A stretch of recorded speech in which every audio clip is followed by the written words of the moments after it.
explosive plays. I mean, you look at it, we gave up, the long touchdown in a three deep defense, which you would hope never happens, right? Um, then we were in a man, and one guy comes off his man for another 32 yards. Yeah, we had a couple of runs that, but you're talking about the pass, really. So really, those two was the two that I can remember. The touchdown, obviously, and like I said, we're in a three deep coverage, and you would hope that never happened. And then we're in a man, and guy takes his eyes off his man, and they run around the sideline. So those are the two.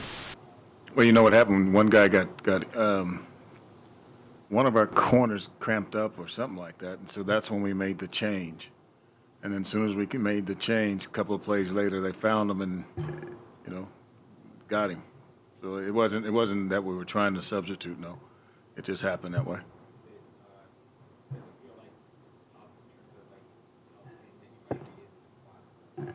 No, we're thin at spots, but we were still thinking. My thoughts are, let's play as much as you can, and if you need a break, we'll give you a break. But just randomly substitute, I know. Just let the guys play. And, Coach, from letting them play at that standpoint, I mean, the defensive line, Coach Iguana was touching on it, getting off the field on third downs. It looks like, there were spurts in the game where, again, they were having their way. Just your thought on how the defensive line played throughout the game. Well, I think they played relatively good. The third down situations is like you said. There's times we had 3 and outs, 4 and outs, a couple of fives, then we had a couple of 8, 9, 10 play drives. Those things did happen. But up front, I don't know how many sacks we had. I can't remember. But up front, we stopped the run, but again, we had the 2 long runs. One of them I'll take the credit for the one, and I probably shouldn't have made that particular call on first down. It wasn't a great first down call for the run. It was probably better for a third down for the passing situation. Sometimes you try to make things happen, and you get what you ask for. That's what happened. So that was the one run that came out, like right, I don't know, early in the game. Guy running around for about 25 yards. And even though it was a situation where you think somebody should have had the guy, the tackle got up on him, cut him off, and gets up the field, and I'm saying a word in the box because I know it shouldn't have been called. So I got to take that one for sure. I can hear you.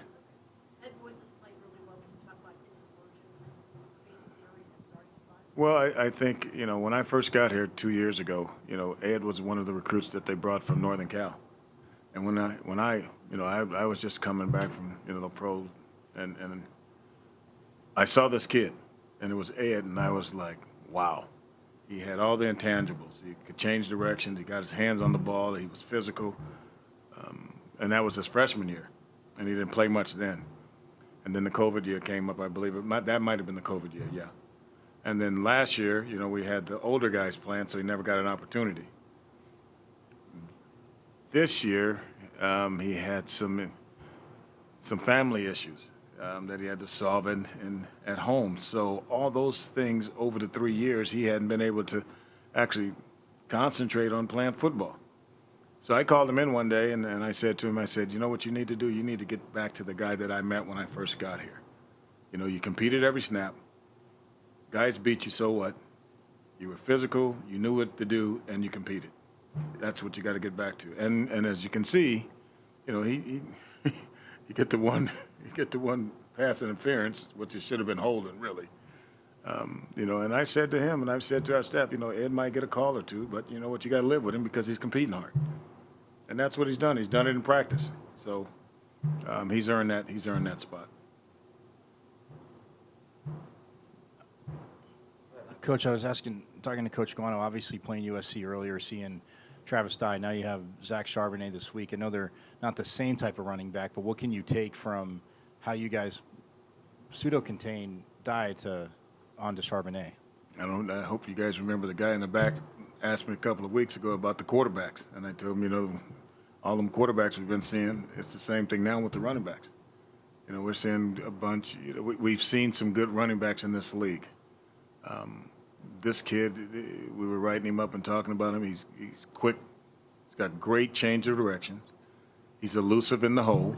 He gets his pads going downhill. He catches the ball out the backfield. And when he gets down low, he can get an extra yards because he's powerful. So obviously we we got to stop the run, and he's probably, you know, you got two of those guys back there. The quarterback's also a dangerous guy when he's got his hands on the ball. So you got to pick your poison. But the bottom line is you got to stop the run, and he's the guy that's managing the run first. So you got to get him stopped. Chris, Chip Kelly's offense did a really good job of making sure that you get every gap count. What do you think enables that? What he does schematically, and where the keys? Well, we're looking at it right now. The thing that he does that you really have to be prepared for is all the motions and change directions and misdirection plays. At the same time, the RPOs. At the same time, he can throw the ball down the field. At the same time, he can get the quarterback on the perimeter. So, what he's really doing to you is making sure you play 11 on 11 football. You know, some people say you got 9 on 11 or 10 on 11, but he's making 11 on 11 because you got to account for that quarterback on the perimeter. So that's what he's doing. And you know what else he's doing? He's putting up points. You know, no matter what you say, you look at whoever they played, he putting up points. And that offense is clicking because, in my opinion, he gets guys running laterally, and he gets guys looking at bad eyes, and next thing you know, it's an explosive play here, and you're looking at the quarterback. Next thing you know, the running back's down the middle. You know, I think that's what he's doing well. He's scheming, and the other thing is he's still with the tempo. You know, the tempo catches you too. If you get caught with the tempo, you know, you're trying to get lined up. Well, he's already got the play, and they already know where they're going. They're on the ball and they're going. So you go back and look at him. He's got the tempo. He's got the misdirections. He's got the quarterback. He's got the running back. And they're scoring points. They must be playing pretty good defense, too, because I haven't looked at the defense when it's all said and done. Getting the ball back to him. No. How big of a concern is going up against this rushing attack? The integrity, principles of your defense. Coach Bonner said that's going to be the biggest. Make sure everyone's on their keys, doing their job. At this point in the season, what's your take on where you get? Well, it's pretty simple. When we do our job, we got a better chance of winning.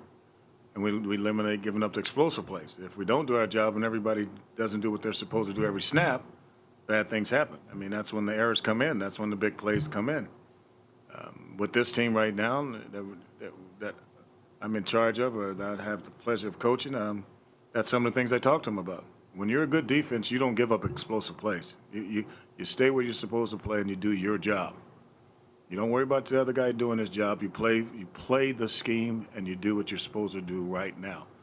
When you try to, and it's like anything else, guys try to do too much, and that's what really gets you in trouble. You know, they're guessing. You know, you got the guessing game going on, and next thing you know, you guess wrong. Well, you got to trust your teammate too. You got to trust that he's going to do what he's supposed to do, and that's where we're at right now. When you look at UCLA, that's when I talk to them tomorrow, that's the first thing I'm going to bring up. If you really want to know what we got to do, everybody's got to do their job.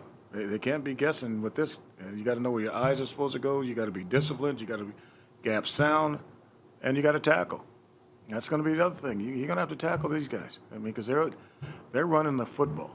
No matter what you think, they are running the football. They try to make it seem like they're throwing it a lot, but when it's all said and done, they are running the football.